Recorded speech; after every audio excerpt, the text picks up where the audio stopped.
사도행전 2장 37절부터 41절 말씀입니다.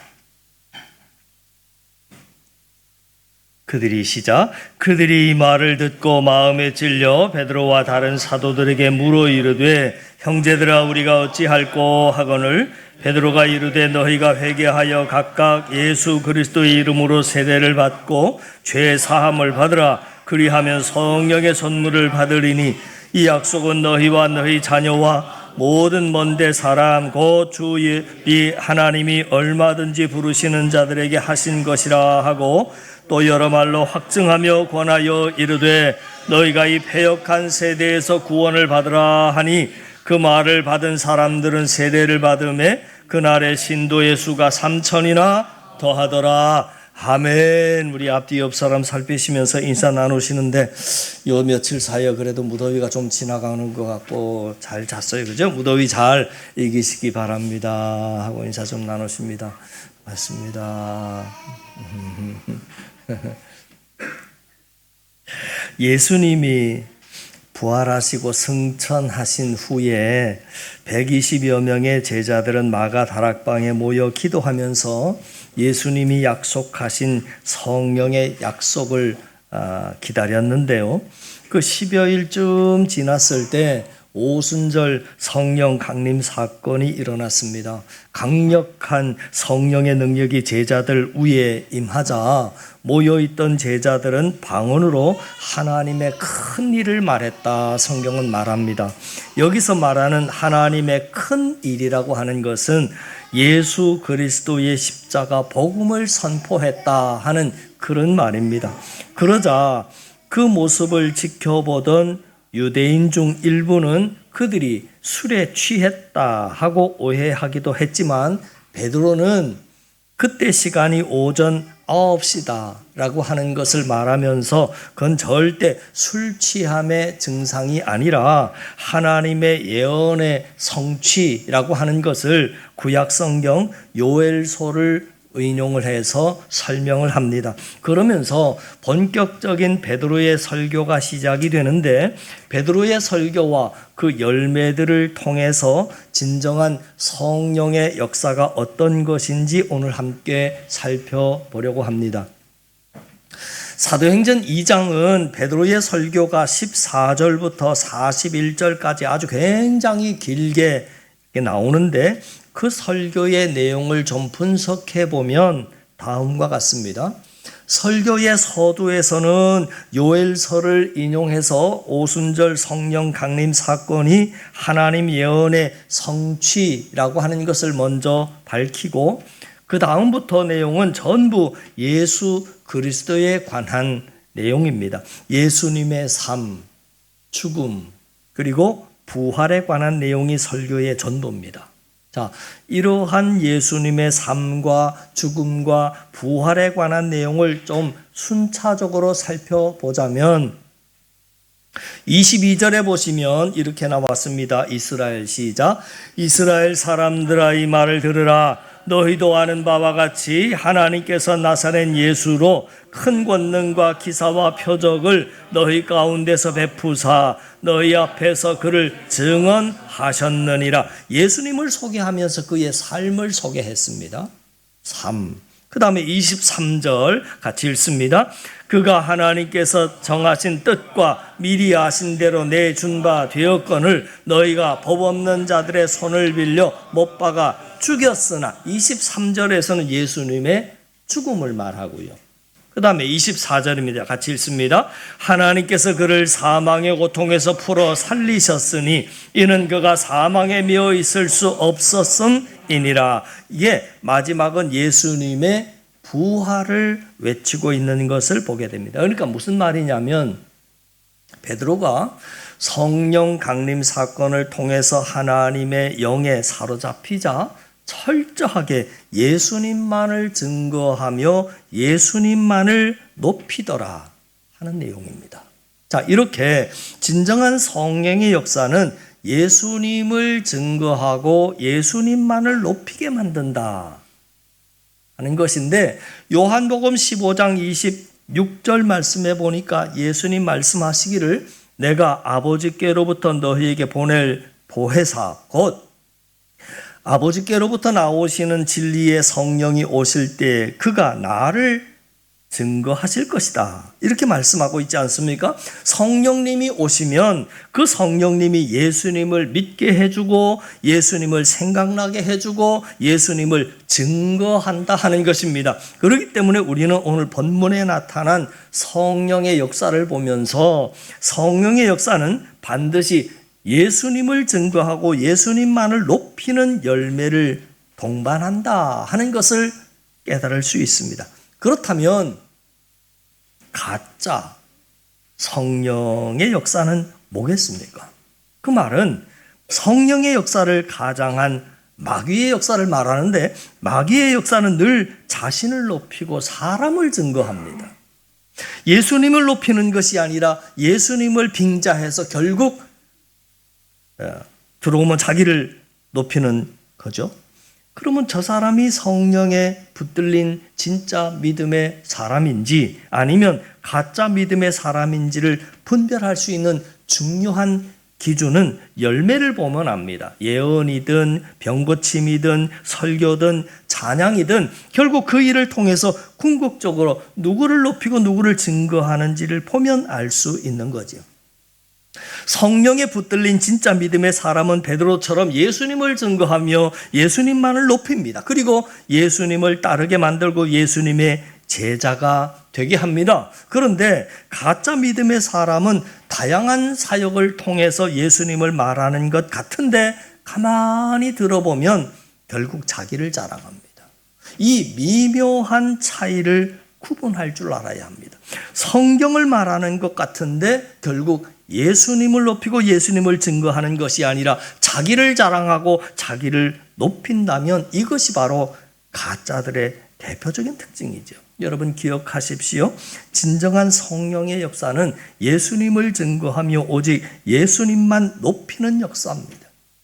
저는 우리 모든 성도가 진정한 성령의 능력을 경험해서 언제 어디서든 예수님만을 증거하고 예수님만을 높이고 예수님만을 자랑하는 우리 한사랑의 사람들 다 되실 수 있기를 주님의 이름으로 간절히 축원합니다. 자, 본문에 보면 오순절을 지키기 위해서 세계 각국에 흩어져 있던 유대인들이 예루살렘으로 모여들었습니다. 그 모인 유대인들을 향해서 지금 베드로가 설교를 하는 장면인데 여러분 참 이상하다 하는 걸 발견해야 합니다. 그게 뭐냐면 그 베드로의 설교를 여러분 자세히 살펴보면 예수님의 죽음을 말하면서 예수님을 죽인 범인을 지적하는 대목입니다. 자, 보시죠. 23절 말씀 보십니다. 읽습니다. 그가 하나님께서 정하신 뜻과 미리 아신 대로 내준 바 되었거늘 너희가 법 없는 자들의 손을 빌려 못 박아 죽였으나 이렇게 나와 있습니다. 여러분 그가 하나님께서 정하신 뜻과 미리 아신 대로 내준 바 되었거늘 그 다음 범인이 나옵니다. 여기서 너희가 여러분 생각에 너희가가 누굽니까? 여기서 말하는 너희가가 누구예요? 지금 설교를 듣고 있는 베드로 주위에 모여있는 수많은 유대인들을 향해서 하는 이야기입니다. 너희가 법 없는 자들의 손을 빌려 못 박아 죽였으나 이렇게 나왔어요. 유대인들 너희가 율법 없는 자들의 손을 빌려서 예수님을 못 박아 죽였다 하는 것인데 그러면 여러분 생각해 보세요. 지금 베드로의 주위에 몰려든 사람들이 누구라고 그랬습니까? 초두에 제가 예루살렘에 주둔하던 유대인도 있지만 상당수는 세계에 먼데 흩어져 살고 있었던 디아스포라 유대인들입니다. 그 말이 무슨 말이냐면 예수님이 십자가에 못 박혔을 때 예루살렘에 없었던 유대인들이 상당수 그 자리에 섞여 있었다는 이야기입니다.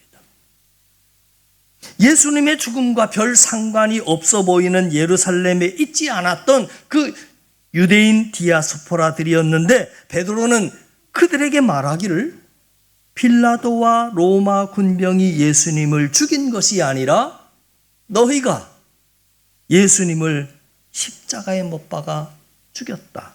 그렇게 말하고 있는 겁니다.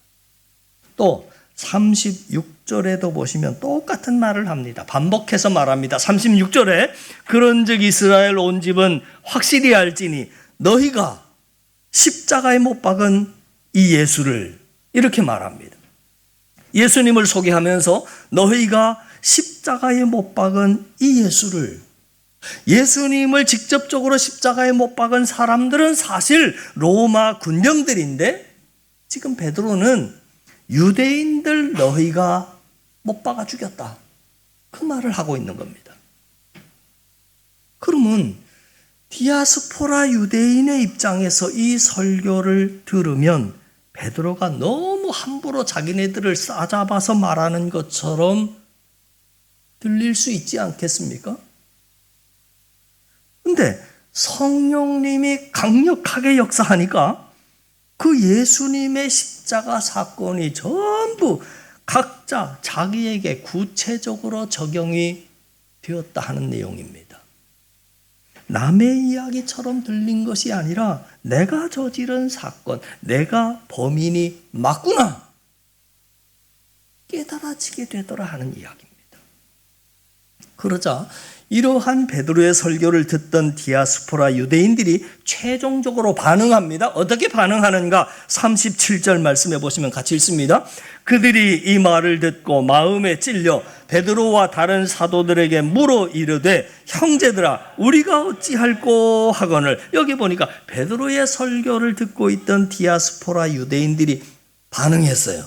두 가지로 반응했습니다. 첫째, 마음에 찔림이 있었다 하는 겁니다. 내가 진짜 예수님을 십자가에 못 박은 장본인이구나, 이게 구체적으로 나에게 적용이 되니까 마음에 찔림이 있었다 하는 것이고요. 두 번째, 우리가 어찌할꼬, 내가 예수님을 죽인 이 엄청난 범죄를 저질렀는데 어떻게 해야 이 죄인이 용서를 받고 구원받을 수 있습니까? 하고 그렇게 반응했다 하는 것입니다. 여러분, 그러면 오늘날도 마찬가지입니다. 진정한 성령의 역사는 반드시 구체적인 적용의 역사를 동반합니다. 그래서 어떤 찬양을 불러도 전부 내 이야기로 들려지고 어떤 설교를 들어도 전부 나를 향한 주님의 말씀이자 음성으로 들려지게 된다는 겁니다. 그렇게 되면 오늘 본문에 나오는 디아스포라 유대인들처럼 내 마음에 찔림이 있고 회개가 시작되면서 그때부터 삶의 진정한 변화가 일어나더라 하는 겁니다.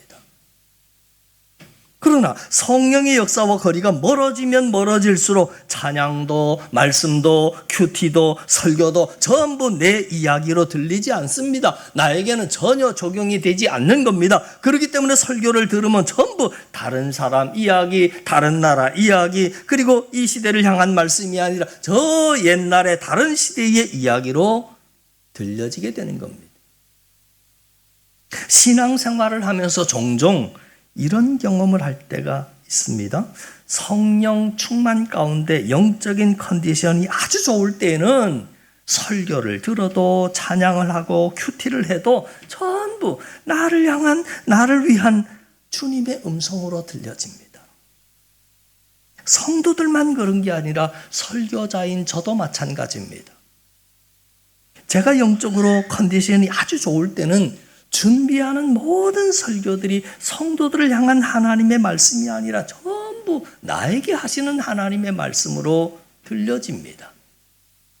나를 향한 하나님의 말씀으로 가슴 속에 팍팍 와서 박힙니다. 그런데 영적인 컨디션이 좋지 않을 때 보면, 저도 영적인 컨디션이 좋을 때가 있고 어떤 때는 컨디션이 안 좋을 때가 있지 않겠습니까? 영적인 컨디션이 좋지 않을 때 보면, 설교하는 제 모습을 보면 온통 성도들을 향해서만 외치고 있습니다.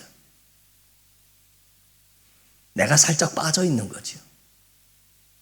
나한테 적용이 안 되는 겁니다.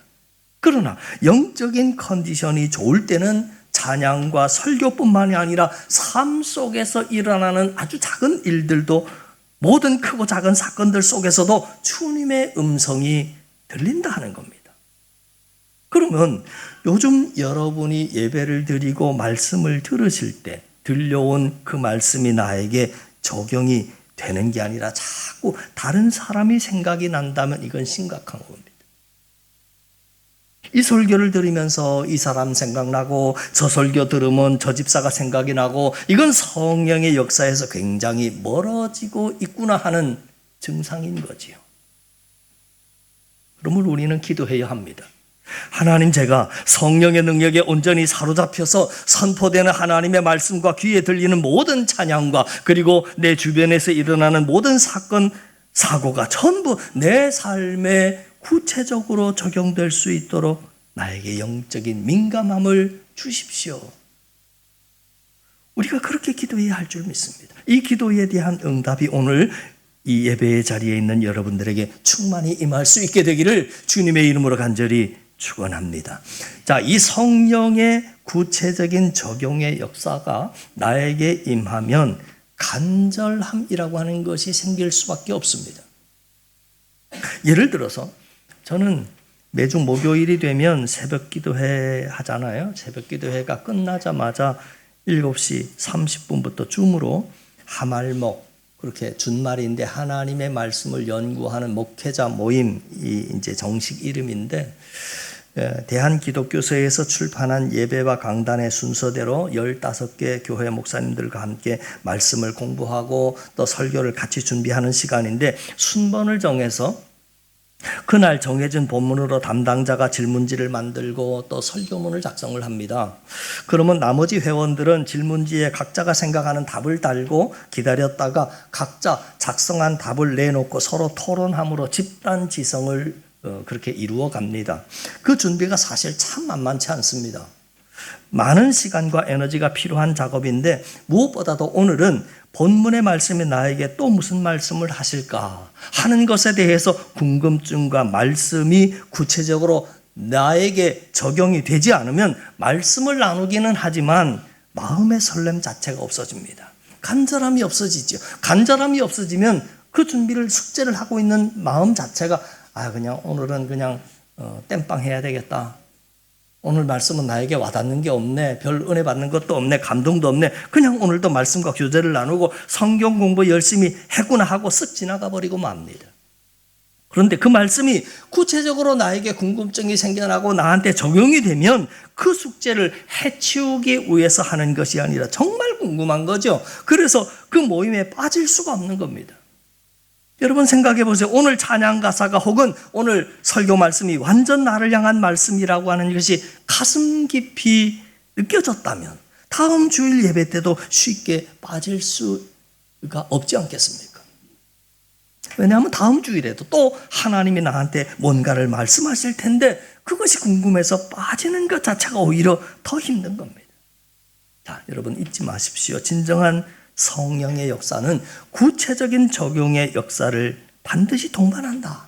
그 구체적인 적용의 역사가 나한테 희미하게 나타난다면 그것은 강력한 사단의 역사로 볼 수 있다 하는 거죠. 자, 바라기는 이 강력한 성령의 역사를 여러분들이 함께 구해서 모든 말씀과 모든 찬양과 모든 설교와 모든 사건이 나에게 구체적으로 적용되는 그 은혜의 사람들 다 되실 수 있기를 주님의 이름으로 간절히 축원합니다. 자, 오늘 본문에서 성령 세례를 받은 베드로가 성령에 사로잡혀서 예수 그리스도를 증거하고 하나님 나라의 말씀을 전하자 어떤 열매들이 나타났나 하는 것을 살펴봅니다. 40절, 41절입니다. 또 열어 시작 같이 읽습니다.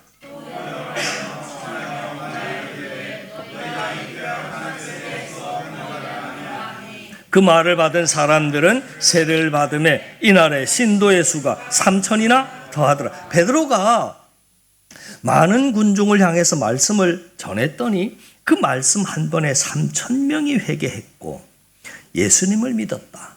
그렇게 말합니다.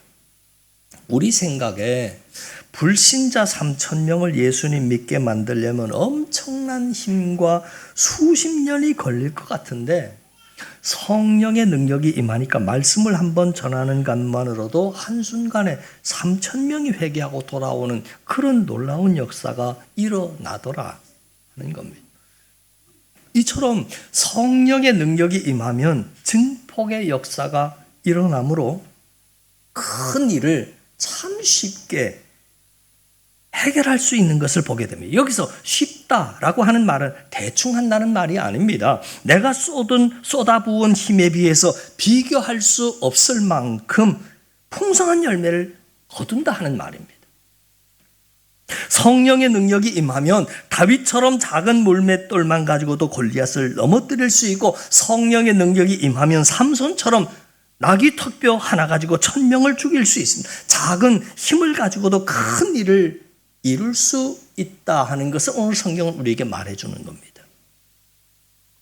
우리는 보통 인생 살다가 시간이 부족하고 힘이 부족하고 이럴 때 우리가 대개 취하는 방법이 뭐냐면 바쁘다 보니까 기도 시간을 줄이고 예배 자리에 나가는 시간 줄임으로 부족한 시간과 힘을 확보하려고 합니다.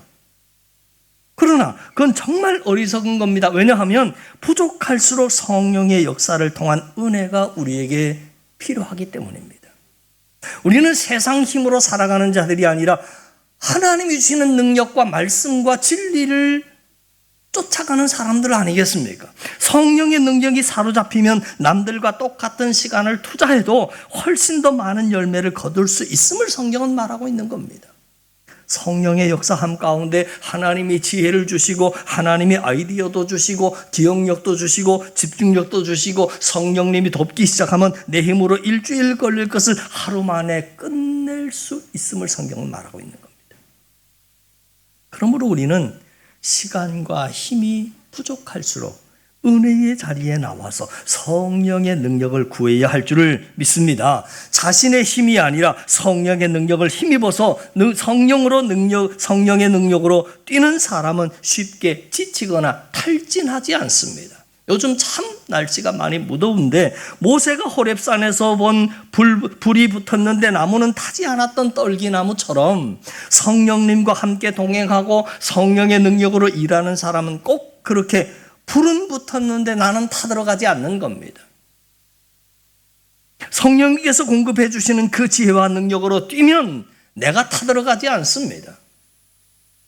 분명히 타긴 타는데 나무가 타지 않습니다. 나라고 하는 나무가 타지 않는다 그 말이죠. 우리가 할 일이 많고 바쁠수록 때문에 은혜의 자리에 나와야 하고 기도해야 할 이유가 바로 여기 있는 겁니다.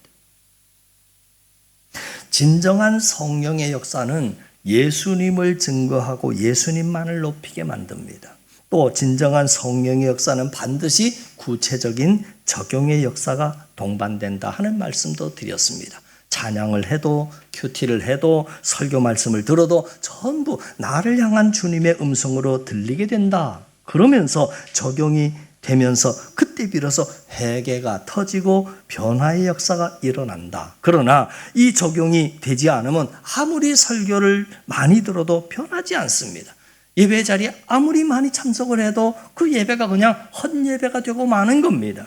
설교만 많이 듣는다고 변하는 게 아니지 않습니까? 학생들도 마찬가지입니다. 책상에 오래 앉아 있는다고 공부 잘하는 게 아닌 것 마찬가지로 성도도 마찬가지입니다. 예배의 자리만 많이만 나와 있는다고 해서 절대 변화가 되고 믿음이 좋아지는 것이 아닙니다.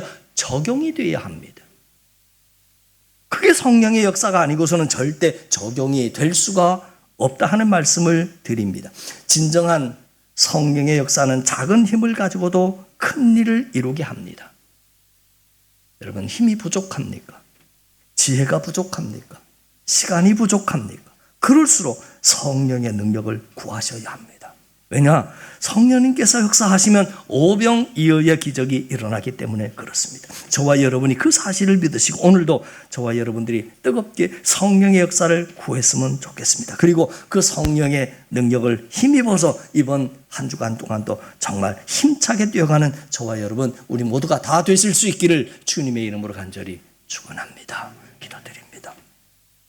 하나님 아버지, 타는 불꽃 가운데 말씀을 들려주시고 모세를 인도하셨던 그 하나님, 오늘도 살아 역사하셔서 우리에게도 말씀해 주시고 우리를 인도해 주시기를 원합니다. 은혜의 자리를 사모하고 기도와 말씀의 자리를 사모하는 모든 백성들이 많아지게 하시고 성령 하나님께서 공급해 주시는 그 지혜와 능력으로 오늘도 성령의 열매 맺기에 부족함 없는 시간 되게 하옵소서. 우리의 믿음에 달려갈 길 다 달려가기까지 낙오하거나 절망하거나 포기하는 자 없게 하시고